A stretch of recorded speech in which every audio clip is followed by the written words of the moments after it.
You ask Tiger to solve. This deals with linear equations with one unknown.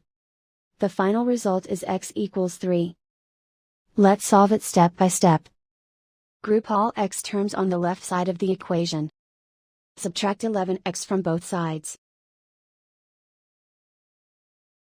Group like terms. Simplify the arithmetic. Group like terms. Simplify the arithmetic.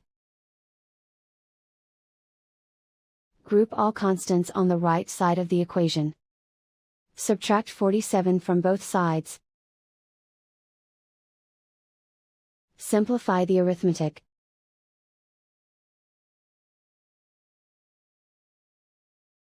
Isolate the x. Divide both sides by -14. Cancel out the negatives. Simplify the fraction.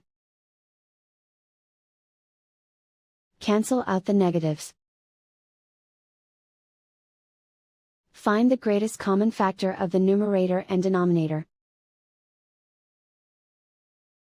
Factor out and cancel the greatest common factor. And so the final result is x equals 3.